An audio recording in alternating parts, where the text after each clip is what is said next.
बच्चों first book हमने complete कर ली है, अब नंबर आ गया है सेकंड बुक का। बच्चों अब सेकंड बुक में जो 5 मार्क्स के या केस बेस्ड स्टडी वाले क्वेश्चन आ सकते हैं, मेरे हिसाब से इंटीग्रेशन से तो कोई नहीं आना चाहिए, आएंगे तो एप्लीकेशन ऑफ इंटीग्रेशन से सबसे पहले आएंगे भाई। तो वहीं से हम स्टार्ट करते हैं एप्लीकेशन ऑफ इंटीग्रेशन। इसमें भाई 2-3 टाइप के क्वेश्चन है, समझ लो आप। एक तो आ सकता है क्वेश्चन आपका पैराबोला और लाइन वाला, या इलिप्स और लाइन वाला, या सर्कल और लाइन वाला, या आसान कुछ आएगा तो उसमें सिंपल 2 लाइन हो जाएंगी। तो मेनली हमें 3 ही क्वेश्चन करने हैं, इलिप्स और लाइन वाला, सर्कल और लाइन वाला, वो दोनों एक जैसे ही होते हैं, एक से काम चला देंगे, और एक पैराबोला और लाइन वाला। आइए देखते हैं क्वेश्चन क्या कहता है। Using integration find area of the region. ये नया ट्रेंड है, ये आजकल इस ट्रेंड में क्वेश्चन लिख के आ रहे हैं, तो घबराना बिल्कुल नहीं है। यहां बेसिकली मुझे ना 2 कर्व दिखाई दे रहे हैं, 4x² plus 9y² equals to 36, and second curve is 2x plus 3y equals to 6। इन दोनों का हम ग्राफ बनाएंगे और फिर इनइक्वलिटी के अकॉर्डिंग हम चेक करेंगे कौन सा रीजन हमें लेना है। पहले इसको यदि मैं एक बार लिखूं 36 से डिवाइड करके x² upon 9 plus y² upon 4 equals to 1, तो बच्चों ये क्या है जानते हो? अरे ये इलिप्स है, इलिप्स, तो ये बनेगा एक इलिप्स। बच्चों यहां बना देता हूं डायग्राम, भाई दिखाई दे रहा है ना, यहां बना देता हूं डायग्राम। ये बच्चों इलिप्स बन गया है मेरा। ये वाला जो पॉइंट होगा यहां से निकलता है, a का वैल्यू 3 है, तो ये पॉइंट 3,0 है और ये पॉइंट 0,2 है। बच्चों अब कहा क्या है, लेस देन इक्वल्स टू का मतलब है कि इसके अंदर वाला पार्ट आपको लेना है। अब सेकंड वाले को देखिए, इसको चाहो तो डायरेक्ट ही बना लो, या तो इसको भी ऐसे लिख लो, x/3 plus y/2 equals to 1। बच्चों ये एक स्ट्रेट लाइन है जिसके इंटरसेप्ट हैं 2 और 3, तो ये एक लाइन ऐसे बनेगी बच्चों, यहां से ऐसे पास करने वाली, ये बन गई बच्चों लाइन। अब इसमें क्या है, ऐसा लिखा था ग्रेटर देन इक्वल्स टू का साइन था, तो इसमें क्या करेंगे आप 0 0 रख के देखिए, 0 0 रख के ये बात बिल्कुल ही सही आती है तो ओरिजिन की साइड लेना है, और गलत आती है ओरिजिन की दूसरी साइड लेना है। मैंने x को 0 y को 0 रखा तो 0 ग्रेटर देन 6 आ रहा है। अरे 0 6 से बड़ा थोड़ा ना होता है, 0 तो 6 से छोटा होता है, तो बात कैसी आ रही है, गलत आ रही है। गलत आ रही हो तो ओरिजिन की साइड नहीं लेनी, ओरिजिन से दूर जाना है, दूर। तो ओरिजिन से दूर जाओगे तो इस साइड आपको जाना है, तो ये वाली लाइन के ऊपर वाली साइड लेना है और इलिप्स के अंदर वाली साइड लेना है। कौन सा रीजन बन गया रे बच्चों, ये वाला रीजन बन गया है, ये रीजन बन गया है। इस रीजन का मुझे निकालना है एरिया। अब ध्यान से देखो ये कौन सा रीजन है, ये पैराबोला और लाइन के बीच का रीजन है, तो इसका एरिया कैसे निकलेगा। पहले बच्चों हम पैराबोला गलत बोल दिया मैंने, इलिप्स था बेसिकली बच्चों। तो इलिप्स और एक्स एक्सिस के साथ एरिया निकालेंगे, इलिप्स का एक्स एक्सिस के साथ एरिया निकालेंगे बच्चों, और फिर उस लाइन और एक्स एक्सिस के साथ एरिया निकालेंगे और फिर दोनों को माइनस कर देंगे बच्चों, माइनस। तो आइए भाई चालू हो जाते हैं। तो मेरा जो रिक्वायर्ड एरिया होगा, रिक्वायर्ड एरिया मतलब कि शेडेड रीजन जो है उसका जो एरिया होगा वो क्या आएगा, पहले इलिप्स और एक्स एक्सिस के बीच का निकालना है, तो y इलिप्स dx, फिर y लाइन dx, ऐसे निकलेगा। और बच्चों लिमिट कहां से कहां तक है, x का वैल्यू देखो, ये जो मेरा शेडेड रीजन है, ये जहां से शुरू हुआ है वहां x का वैल्यू 0 है, और जहां ये खत्म हुआ वहां x का वैल्यू 3 है, तो लिमिट रहेगा 0 से 3, 0 से 3, ये आ गया जी। अब बस मुझे करना क्या है, यहां से y का वैल्यू निकाल के लाना है और यहां पुट कर देना है, तो ये बन गए 0 से 3, तो है ही। y का वैल्यू निकाल लोगे भाई, कमजोर हो तो साइड में निकाल के देखा ना, होशियार हो तो डायरेक्ट ही आप कर दो। तो ये बेसिकली बन जाएगा 1 माइनस, भाई ये उस साइड जाएगा x²/9, और इसका हो जाएगा अंडर रूट, और एक इंटू में आ जाएगा 2, है ना भाई, y²/4 इक्वल टू ये आएगा, रूट कर देंगे और फिर जो y/2 बचेगा उसको उधर ले जाएंगे। थोड़ी दिक्कत हो तो आप यहाँ ऐसे कैलकुलेट भी कर सकते हैं कमजोर बच्चे को, जैसे y²/4 इक्वल्स टू ना 1 माइनस 9/x² हो गया। अब दोनों साइड रूट करेंगे तो यहाँ y/2 बचेगा और यहाँ √9 माइनस x², और फिर 2 को उधर ले जाएंगे। ओहो उल्टा लिख दिया मैंने भी यार, x²/9, x²/9 है ये जी। तो देखो ये वाला वैल्यू ऐसे आ गया है। ऐसे ही आप यहाँ से लाइन के इक्वेशन से भी y का वैल्यू निकालेंगे, तो वो वाला वैल्यू कितना आ जाएगा, वो वैल्यू आ जाएगा बच्चों यहाँ से y का वैल्यू 1 माइनस एक्स अपॉन 3 और इंटू 2dx। ये बच्चों वैल्यू आगे हैं। अब बस क्या करना है, मुझे इनको इंटीग्रेट करना है। इंटीग्रेट करना तो हमें बहुत बढ़िया से आता ही है बच्चों। तो आइए शुरू हो जाते हैं। यहीं एक लाइन लिख के चलता हूँ, 0 से 3। इसका यदि मैं थोड़ा एलसीएम ले लूँ तो ये ऐसा बन जाएगा 2/3 under root of 9 minus x square. और यहाँ भी मैं थोड़ा एलसीएम ले लूँ, एलसीएम ही ले लेता हूँ, तो यहाँ भी -2/3 और 0 से 3 ये बन गया बच्चों 3 माइनस एक्स dx। ऐसा बच्चों बन गया है। अब भाई फॉर्मूला लगा देते हैं। 2/3 तो पूरे से कॉमन है ही, यहाँ √a² माइनस एक्स स्क्वायर का फॉर्मूला काम करेगा, x/2 under root of 9 minus x square plus a²/2 sine inverse x upon 3। ये बच्चों आ गया है। और साथ साथ चलो दूसरे वाला भी निपटा देता हूं। दूसरे वाला क्या आ जाएगा, 3x माइनस x²/2। ये आ गया जी। लिमिट दोनों में क्या रखना है मुझे, 0 से 3 ही रखना है बच्चों। लिमिट रखना है 0 से 3। अब भाई क्या होने वाला है, लिमिट रखना है बस, और क्या होता है भाई। 3 रखने गया, 3 रख के ये वाला हो जाएगा 0, पहला हो गया 0। दूसरे वाला हो जाएगा 9/2, ये साइन इनवर्स 1 बनेगा, उसका वैल्यू π/2 होता है। और 0 रख के ये भी 0 हो जाएगा और ये भी 0 हो जाएगा भी। माइनस, अब दूसरे वाले में चलता हूँ। यहाँ x को मैंने 3 पुट किया तो 9 आया, यहाँ 3 पुट किया तो 9/2 आया, और 0 रख के सब 0 आया।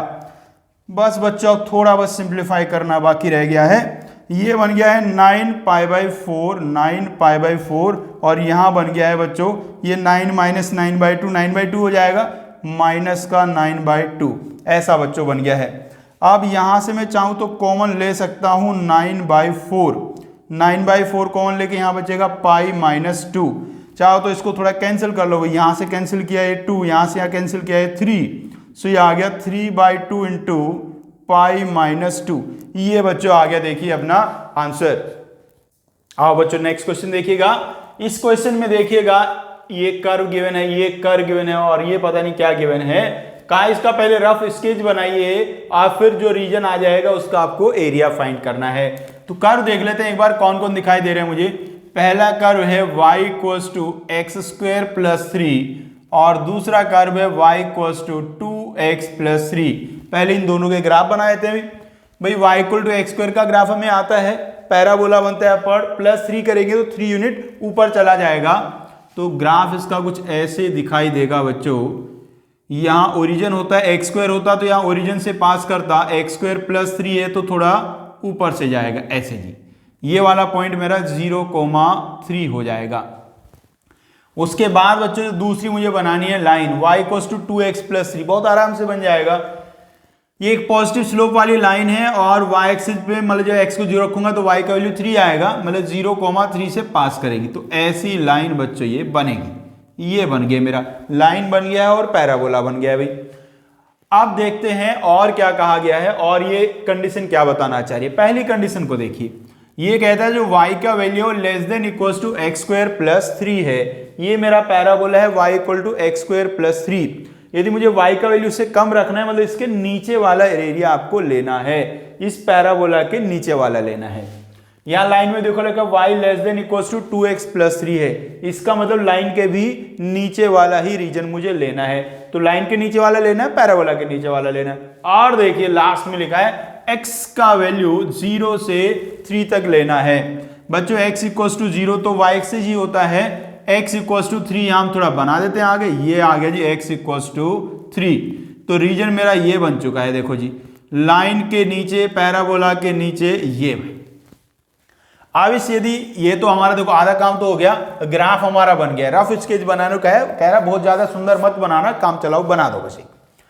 उसके बाद अब मुझे इसका एरिया निकालना है। एरिया को यदि मैं ध्यान से देखूं, ये वाला पॉइंट यहां देखिए, ये वाला, ये जो मेरा एरिया है, ये वाला पार्ट, ये पैराबोला और एक्स एक्सिस के बीच वाला है। और उसके बाद जो मेरा एरिया है वो लाइन और एक्स एक्सिस के बीच वाला एरिया है। तो सबसे पहले तो मुझे ये वाला पॉइंट निकालना पड़ेगा, और ये पॉइंट कैसे निकलेगा?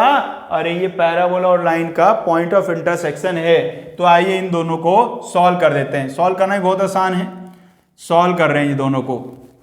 दोनों के y का वैल्यू इक्वल रख दो। So X square plus 3 equals to 2x plus 3। So X square equals to 2x, therefore x is equals to 0 और 2। तो एक पॉइंट तो ये आज जहां x का वैल्यू 0 आ रहा है, तो दूसरे पॉइंट पे x का वैल्यू कितना आया होगा? यहाँ x का वैल्यू आएगा बच्चों 2। y का वैल्यू निकालने की कोई जरूरत नहीं है आपको, तो ये पॉइंट मेरा आ गया है 2,0। तो अब एरिया कैसे निकलेगा जी? जो एरिया मुझे निकालना है, रिक्वायर्ड एरिया 0 से लेके 2 तक किसको इंटीग्रेट करना है? पैराबोला को इंटीग्रेट करना है। पैराबोला में y का वैल्यू कितना है? X square plus 3। और मेरे बच्चों 2 से लेके 3 तक किसको इंटीग्रेट करना है? लाइन को इंटीग्रेट करना है। लाइन में y का वैल्यू कितना है? 2x plus 3। अब बच्चों कर देते हैं इसको हम इंटीग्रेट। इंटीग्रेशन भी बड़ा आसान सा है ये तो।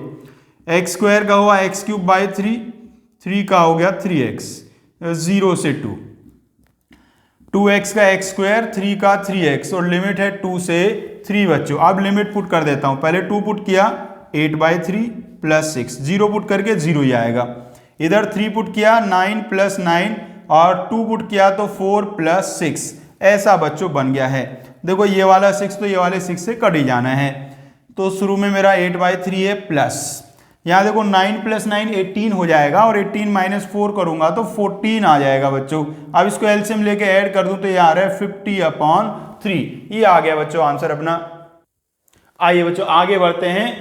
अब इसके बाद हम पहुंच गए नेक्स्ट चैप्टर में, जिसका नाम है 3D। बच्चों 3D से एक 5 मार्क्स वाला क्वेश्चन पक्का आएगा ही आएगा, और 3D में भी 2 ही सवाल है जो आ सकते हैं। एक है बच्चों फुट ऑफ परपेंडिकुलर निकालने वाला, इमेज निकालने वाला, लेंथ ऑफ परपेंडिकुलर निकालने वाला, परपेंडिकुलर का इक्वेशन निकालने वाला। कुल मिला के एक ही सवाल है, कोई सी भी बात इनमें से आपसे पूछ सकता है। और दूसरा जो क्वेश्चन बनेगा वो बनेगा शॉर्टेस्ट डिस्टेंस निकालने वाला। इन दोनों में से कोई एक क्वेश्चन जरूर आएगा, और हो सकता है दोनों ही आ जाएं, और बीच में लिखा हो OR और कि दोनों में से कोई एक करो। तो यही 2 क्वेश्चन पे हम फोकस लगाते हैं बच्चों। क्वेश्चन लिखा गया find length of perpendicular drawn from point 1 to 3 to the line x minus 6/3 y minus 7/2 equals to z minus 7/-2. Also find the equation of perpendicular line. देखिए भाई सबसे पहले क्या करना है इसमें, यहां एक छोटे डायग्राम से आपको समझा दो जी। यहीं बना देता हूं एक छोटा डायग्राम। ऐसी कुछ कहानी है, ये लाइन है और यहां एक कोई पॉइंट है, यहां से आपने परपेंडिकुलर ड्रॉ किया है। ये मान लीजिए हमारा क्या है Pn। तो ये वाला पॉइंट मुझे गिवन है 1 2 3, और ये वाला पॉइंट फुट ऑफ परपेंडिकुलर होता है। तो पहले मैं ये फुट ऑफ परपेंडिकुलर निकालूंगा, और फिर डिस्टेंस फॉर्मूले से ये डिस्टेंस आ जाएगा बच्चों। जैसे मैंने कहा क्वेश्चन कैसे कैसे बन सकते हैं, या तो क्वेश्चन ये भी आ सकता है आपसे कहे कि फुट ऑफ परपेंडिकुलर निकालिए, तो वो हम इस क्वेश्चन में निकालना सीख ही जाएंगे। या आ सकता है कि इमेज आप फाइंड करिए, तो इमेज बड़ा ही आसान है, ये फुट ऑफ परपेंडिकुलर आ जाएगा और ये वाला पॉइंट हमें पता ही है, तो हम मिड पॉइंट वाला फॉर्मूला यूज करेंगे, और मिड पॉइंट फॉर्मूला यूज करके हमें इमेज बच्चों मिल जाने वाला है। और इसमें और तीसरी बात क्या पूछी जा सकती है, इस परपेंडिकुलर लाइन का इक्वेशन। जब मुझे n आ जाएगा और p मेरे पास है तो इसका इक्वेशन आ जाएगा। तो इसका लेंथ भी निकालना सीख गए, इक्वेशन भी निकालना सीख गए, ये पॉइंट निकालना सीख गए और इमेज निकालना सीख गए। यही सारी बातें। आइए अब शुरू करते हैं कहानी। तो पहले हम क्या करेंगे, ये वाली में जो लाइन है इसके इक्वल्स टू ऐसे लैम्डा मान लेता हूं, तो उससे मुझे क्या मिल जाएगा, any point on the line. Any point on the line, line पे कोई भी एक आर्बिट्ररी पॉइंट निकालना हो तो इसके इक्वल्स टू लैम्डा रख के एक्स वाई जेड का वैल्यू निकाल दीजिए। निकाल दो वही वैल्यू, यहां से x का वैल्यू आएगा 3 लैम्डा प्लस 6, y का वैल्यू आएगा 2 लैम्डा प्लस 7, z का वैल्यू आएगा -2 लैम्डा प्लस 7। बच्चों ये पॉइंट पता है कौन से वाला है, ये पॉइंट ये है, आर्बिट्ररी पॉइंट है ना, तो कहीं भी हो सकता है, और मुझे तो पॉइंट n ही निकालना है तो यहीं लिखूंगा इसको। तो 3 लैम्डा प्लस 6, ये 2 लैम्डा प्लस 7 और -2 लैम्डा प्लस 7 मेरे बच्चों। भाई बच्चों मुझे इन सब के वैल्यू निकालने हैं, तो हम क्या करेंगे, हम Pn के डायरेक्शन रेशोज निकालेंगे। डायरेक्शन रेशोज ऑफ Pn, बच्चों याद है डायरेक्शन रेशोज कैसे निकालते थे? यदि किसी लाइन पे आपको 2 पॉइंट्स गिवन है तो डायरेक्शन रेशोज निकालने के लिए उन पॉइंट्स को माइनस कर देते थे, x2 minus x1, y2 minus y1, z2 minus z1। तो इससे इसको माइनस कर दीजिए तो ये आ जाएगा 3 lambda plus 5, 2 lambda plus 5 minus 2 lambda plus 4। ये बच्चों आ गए पी एन के डायरेक्शन रेशोज। अब हमें क्या कंडीशन लगाना है कि जो पी एन है और जो गिवन लाइन है वो दोनों परपेंडिकुलर हैं। P N is perpendicular to the given line. Given line भाई परपेंडिकुलर के लिए क्या कंडीशन हमने सीखा हुआ है? यदि दो लाइंस परपेंडिकुलर हैं तो उनके डायरेक्शन रेशोज के जो प्रोडक्ट का सम होता है वो 0 के इक्वल होता है। a1 a2 plus b1 b2 plus c1 c2 equal to 0 होता है भाई। ये पूरा स्टेटमेंट चाहे तो आप साइड में लिख के बता सकते हैं कि दो लाइन उनके direction ratios a1 b1 c1 a2 b2 c2 हैं और वो परपेंडिकुलर हैं तो उनके लिए ये कंडीशन होता है। अब भाई बच्चों ये वाले के डायरेक्शन रेशोज हमारे यहाँ आगे पी एन के, और लाइन के डायरेक्शन रेशोज क्या है? 3 2 और -2। तो मेरा a1 का वैल्यू है 3 और a2 का वैल्यू है 3 लैम्डा प्लस 5। बच्चों b1 का वैल्यू है 2 और b2 का वैल्यू है 2 लैम्डा प्लस 5। बच्चों c1 का वैल्यू है -2 और c2 का वैल्यू है -2 लैम्डा प्लस 4 और इक्वल्स टू रखना है 0। अभी यहां से मैं क्या फाइंड कर लूंगा बच्चों? यहां से मैं फाइंड करूंगा लैम्डा का वैल्यू। मल्टीप्लाई कर लीजिए बच्चों, 9 lambda plus 15 plus 4 lambda plus 10 और यहाँ प्लस 4 लैम्डा -8 इक्वल्स टू 0।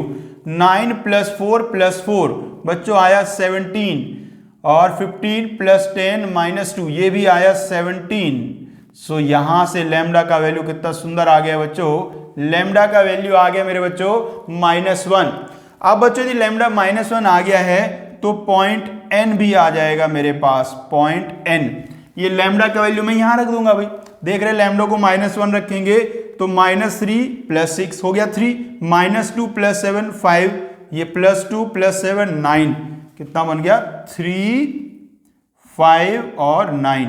ये बच्चों आ गया है 3 5 और 9 आ गया बच्चों पॉइंट n के कोऑर्डिनेट। अब मुझे निकालना क्या है? डिस्टेंस निकालना है। तो डिस्टेंस pn। अब तो बहुत आसान हो गया भाई, डिस्टेंस फॉर्मूला लगा देंगे सीधे सीधे, इसमें कौन सी बड़ी बात है? ये आ जाएगा √, एक पॉइंट है 1 2 3 और एक पॉइंट है 3 5 9। तो ऐसा आएगा 3 - 1 स्क्वायर 5 - 2 स्क्वायर और 9 - 3 स्क्वायर, ऐसा बच्चों आ जाएगा। इसको सिंप्लीफाई कर देंगे तो ये आ जाना है 7 बच्चों। अरे बहुत आसान बन रहा है, 4 + 9 + 36 बनेगा, 49 आ जाएगा, रूट करके 7 आ जाएगा। तो लेंथ ऑफ परपेंडिकुलर आ गया मेरे पास 7। एक बार फिर याद दिला दो, जब भी कुछ भी आप रिजल्ट लिखें तो वहां लिख के आना डिटेल में। जैसे पी एन आ गया 7 तो लिखना therefore length of perpendicular equals to 7। सजा सजा के लिख के आना है पेपर में, तभी पूरे नंबर आएंगे भाई। 80 में से 80 लाना, एक भी छोड़ के मत आ जाना। अब दूसरी बात क्या कहेगी है? Equation of perpendicular line. ये जो लाइन पी एन है इसका इक्वेशन मुझे बताना है। उसके लिए पता है 2 पॉइंट पता, तो इक्वेशन कैसे निकालते हैं? Equation of line P N, formula याद है ना भाई? x - x1 upon x2 - x1 is equals to y - y1 upon y2 - y1 is equals to z - z1 upon z2 - z1। ये बच्चों फॉर्मूला होता है। पॉइंट है ये हमारे पास, एक आ गया 3 5 9 और एक पॉइंट है 1 2 3। अब यहाँ x1 y1 की जगह आप ये वाला पॉइंट भी ले सकते हैं, वो भी ले सकते हैं, आपकी मर्जी है जो लेने हो। मैं तो जो गिवन पॉइंट है वो ले रहा हूँ। तो ऊपर आ गया x - 1 y - 2 और z - 3। नीचे बच्चों क्या आना है? माइनस करके आएगा, ये वाले से इसको माइनस करके। यहाँ से देखो, यहाँ माइनस कर रही था मैंने, तो ये आ जाएगा 2 और ये आ जाएगा 3 और ये आ जाएगा 6। ऐसे बच्चों आ गया। ये आ गया बच्चों मेरा परपेंडिकुलर का इक्वेशन। और तीसरी बात जो मैंने आपको बताई थी, इमेज निकालना पूछ सकता है कभी। तो जैसे ये पॉइंट आपके पास आ गया, ये पॉइंट आ गया आपके पास n। अब मिड पॉइंट फॉर्मूला लगाएंगे तो इमेज के कोऑर्डिनेट भी आपके निकल जाएंगे बच्चों। नेक्स्ट क्वेश्चन देखिएगा बच्चों, ये वही आपका बहुत दिनों से इंतजार था जिस क्वेश्चन का, वो आ गया शॉर्टेज डिस्टेंस वाला। ये आजकल बहुत इंपॉर्टेंट सवाल चल रहा है बच्चों। इस साल जो जेईई मेंस का पेपर हुआ था उसके भी लगभग हर सेट में ये वाला क्वेश्चन पूछा गया था, तो बोर्ड में तो आएगा ही आएगा जरूर बच्चों। तो शॉर्टेज डिस्टेंस निकालना है बच्चों। जब ये क्वेश्चन आएगा दो तरीके से आ सकता है, या तो जो लाइन है वो ऐसे कार्टेशियन फॉर्म में लिखी होंगी, या तो लाइंस वेक्टर फॉर्म में लिखी होंगी। दोनों से मैं आपको इसी को कन्वर्ट करके दिखा दूंगा कि दोनों से कैसे करना है बच्चों। यहां मैं एक बार लिख देता हूं यहां कि इन्हीं लाइंस को मैं वेक्टर फॉर्म में कैसे लिख देता हूं, या इतनी दूर क्यों लिखूं, थोड़ा नजदीक ही लिख देता हूं, यहीं लिख देता हूं, लाओ यहीं पे इन्हीं को वेक्टर फॉर्म में, मतलब जब क्वेश्चन आएगा तो वेक्टर फॉर्म में चाहे तो आप लिख के शुरू कर सकते हैं, नहीं तो नहीं भी कर सकते। तो पहले मैं इन इक्वेशंस को किस में लिख रहा हूं, वेक्टर फॉर्म में, vector form of equations of given lines. जो गिवन लाइंस है उनका वेक्टर फॉर्म में इक्वेशन क्या बनेगा। देखिए कैसे करना है, आपको लिखना है r इक्वल्स टू, यहां से पॉइंट उठाना है यहां से, और जैसा भी यहां उसका साइन है उसका साइन चेंज कर देना है, क्योंकि जो फॉर्मूला होता है x माइनस x1 करके होता है ना, तो इसका साइन चेंज कर दो। तो यहां कितना आ गया -1, यहां से भी -1, यहां से भी -1, फिर जो वैल्यू आया उसको i j k से मल्टीप्लाई कर दो, तो क्या बन गया -i - j - k plus lambda into, अब नीचे वाले वैल्यू लेने हैं जी, और i j k से मल्टीप्लाई कर देना है। ये बच्चों ऐसे दूसरी लाइन को लिखते हैं, r equals to 3i plus 5j plus 7k। वैसे ही बच्चों जैसे मैंने बताया, जो यहाँ एक्स वाई जेड के साथ लिखे उनका साइन चेंज करके यहाँ लिख देना है, प्लस लैम्डा 2 इंटू आई माइनस 2j प्लस k। ये बच्चों आ गया है। अब देखिएगा हमारा जो फॉर्मूला होता है शॉर्टेज डिस्टेंस का, वो फॉर्मूला पहले हम याद कर लेते हैं क्या होता है, यहां याद करा देता हूं आपको लाके। शॉर्टेज डिस्टेंस, जिसको शॉर्ट में हम लोग क्या लिखते हैं, SD, उसका फॉर्मूला होता है A2 minus A1 dot B1 cross B2, A2 minus A1 dot B1 cross B2 upon mod of B1 cross B2। ऐसा बच्चों फॉर्मूला होता है, एक मोड चाहो तो और लगा लो भाई।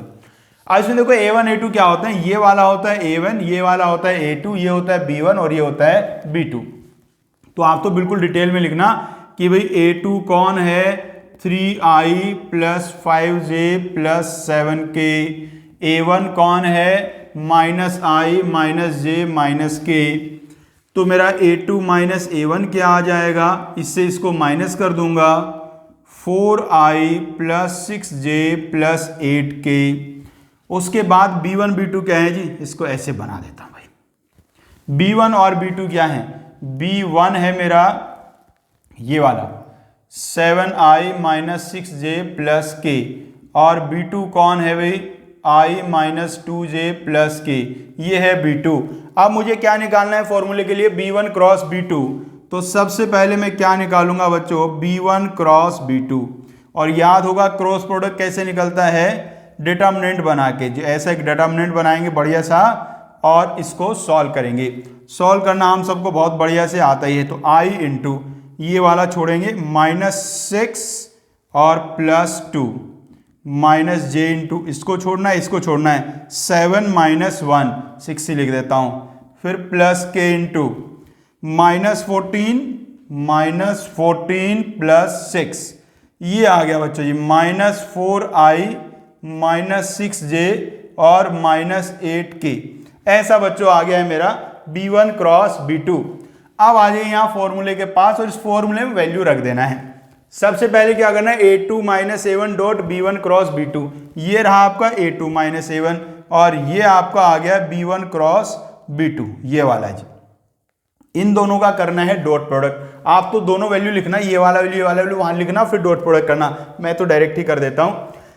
तो i वाले का i वाले से मल्टीप्लाई करेंगे, 4 इंटू -4 कितना आ गया रे, -16, 6 इंटू -6 ये आ गया -36, 8 इंटू -8 ये आ गया -64 अपॉन में जी इस वाले का मैग्नीट्यूड निकालना है, तो ये आएगा √4² प्लस 6² प्लस 8 स्क्वायर, ऐसा बच्चों आ गया है।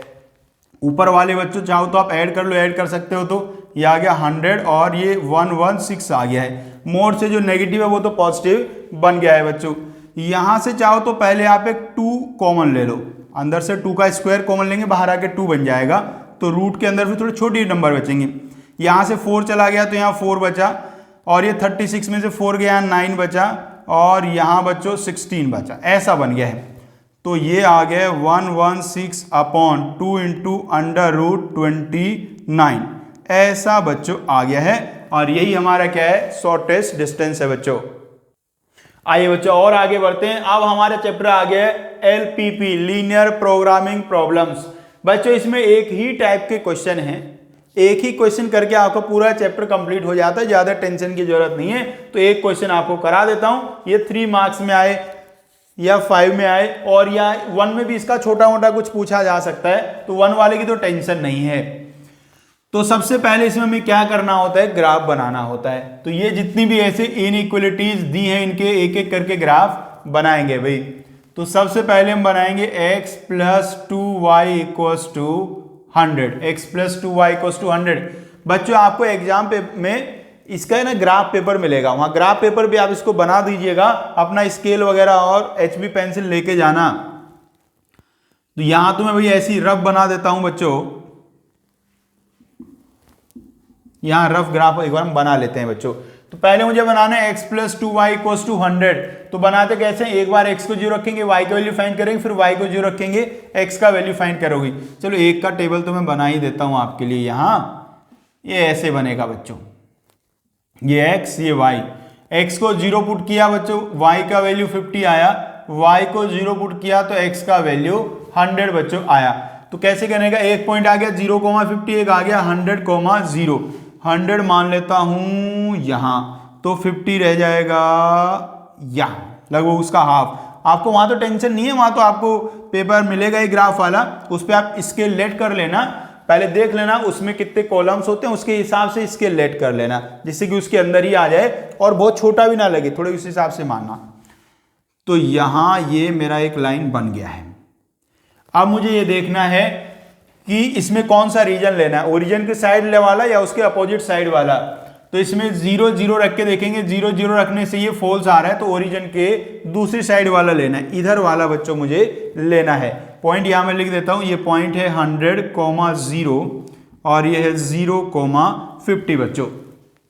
अब बच्चों दूसरा लाइन बनाते हैं, उधर वाला बनाता हूं पहले, 2x + y = 200, ऐसे इसका भी टेबल आप बना लेंगे।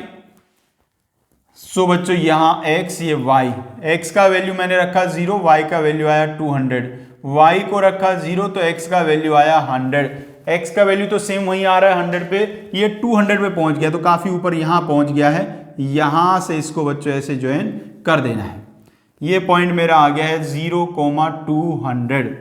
उसके बाद बच्चों लास्ट में मुझे बनाना है 2x - y = 0, ये वाला लाइन मेरा ओरिजिन से पास करने वाला है। तो ओरिजिन से पास करने वाला एक लाइन में बना देता हूं भाई, ओरिजिन से पास करने वाला एक लाइन मैंने ऐसे बना दिया बच्चों, ठीक है ना। इसका टेबल आपको बनाना, तो इसमें आप क्या करेंगे, 2 पॉइंट लेंगे।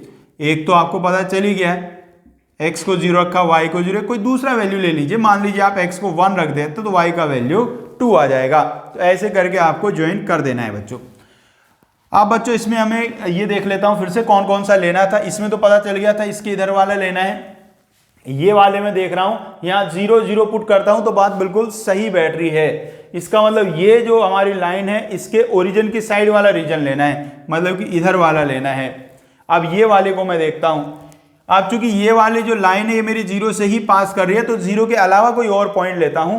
तो मैं पॉइंट चाहे तो ये ले लेता हूं 0,200, x को 0 रखता हूं, y को 200 रखता हूं, तो ये -200 < 0 बिल्कुल सही आएगा। इसका मतलब लाइन के इधर वाला पार्ट आपको लेना है बच्चों। तो कुल मिला के कहानी ये आ गई, ये वाला मेरा पार्ट आ गया है। ये जो रीजन आ गया इसको हम लोग कहते हैं फिजिबल रीजन, ये जो शेडेड रीजन है इसको फिजिबल रीजन कहते हैं। उसके बाद हमें क्या करना है बच्चों, लीनियर प्रोग्रामिंग थ्योरी ये कहती है कि जो मैक्सिमम वैल्यू आती है, मैक्सिमम या मिनिमम वैल्यू आती है, वो कहां आती है, इस फिजिबल रीजन के जो कॉर्नर्स होते हैं उन पे आती है। तो आपको ये कॉर्नर्स क्या करने हैं, फाइंड करने हैं। ग्राफ पेपर में तो आपको डायरेक्टली मिल ही जाएंगे, ग्राफ ही पता चल जाएगा कौन सा पॉइंट है वहां से।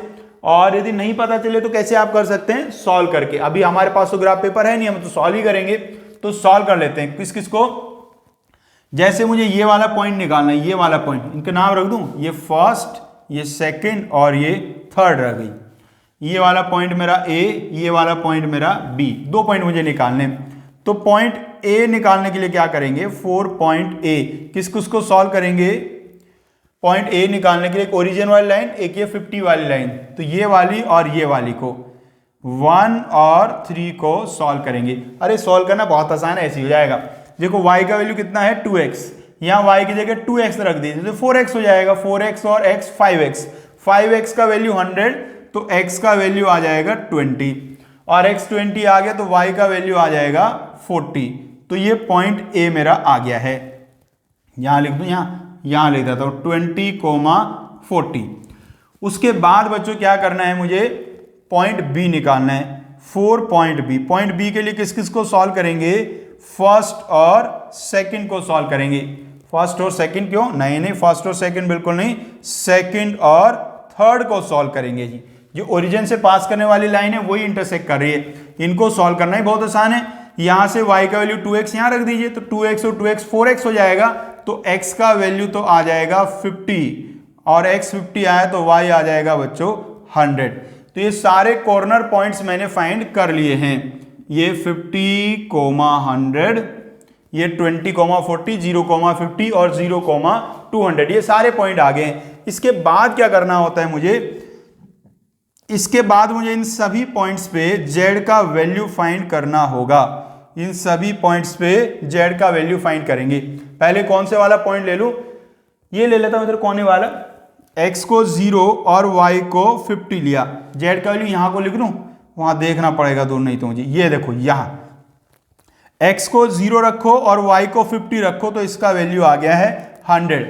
फिर दूसरा पॉइंट ले लेता हूं, 20, 40 वाला ले लेता हूं, 20 और 40, x को 20 रखा तो ये हो गया 20 और वहां 40 रखा तो 80, ये भी आ गया 100 भाई। इसके बाद तीसरा पॉइंट ले लेता हूं 50 और 100 वाला, x को 50 रखा और y को रखा 100 तो ये आ गया 50 + 200 मतलब कि 250 हो गया बच्चों। उसके बाद एक पॉइंट और बचा है 0, 200 वाला, यहां 0 और यहां ले लिया मैंने 200, तो x को 0 और y को 200 तो z का वैल्यू तो सीधे सीधे कितना आ गया है 400 आ गया है बच्चों। अब देखिएगा मुझे क्या चाहिए था, इसका मैक्सिमम वैल्यू चाहिए था। इन सब में देखो मैक्सिमम वैल्यू कौन सा है, ये वाला ही वैल्यू मैक्सिमम है, तो ये है बच्चों मैक्सिमम वैल्यू। तो z का जो मैक्सिमम वैल्यू है वो कितना आया है 400 आया, और कहां आया है, जब x का वैल्यू 0 था और y का वैल्यू 200 था बच्चों। ये ऐसे आपका 3 या 5 में किसी भी में भी आ सकता है सवाल। अब इसमें ऑब्जेक्टिव में भी इसका क्वेश्चन पूछा जा सकता है। ऑब्जेक्टिव में यदि क्वेश्चन पूछना चाहेगा तो क्या करेगा, ऐसे एक ग्राफ दे देगा, उस ग्राफ के बारे में आपसे पूछ लेगा कि कॉर्नर पॉइंट कितने, ऐसे करके कोई छोटी मोटी बात ग्राफ से पूछ लेगा। यदि ये ग्राफ आपको आता है देखना तो आराम से उसको आप बता पाएंगे, कोई टेंशन वाली बात नहीं है बच्चों। तो बच्चों ये 5 मार्क्स वाले क्वेश्चन हमारे हो गए हैं। प्रोबेबिलिटी का 5 मार्क्स से क्वेश्चन मुझे नहीं लगता आएगा, और यदि आएगा तो जो हम केस स्टडी वाले क्वेश्चन कराएंगे वो सेम वही बनने वाला है मेरे हिसाब से, तो उससे केस स्टडी आने वाला है बच्चों। अब बच्चों नेक्स्ट हम करने वाले हैं केस स्टडी। जो भी इंपॉर्टेंट चैप्टर्स हैं जिनसे केस स्टडी आ सकती है मेरे हिसाब से, उनमें एप्लीकेशन ऑफ डेरिवेटिव और प्रोबेबिलिटी ये सबसे मेन है। बाकी एक चैप्टर किसी और से भी आ सकती है, तो जो भी पॉसिबल बन सकते हैं केस स्टडी वाले क्वेश्चन जो इंपॉर्टेंट हो सकते हैं वही आपको मैं कराने वाला हूं बच्चों। चलिए तो कल केस स्टडी के साथ मिलते हैं।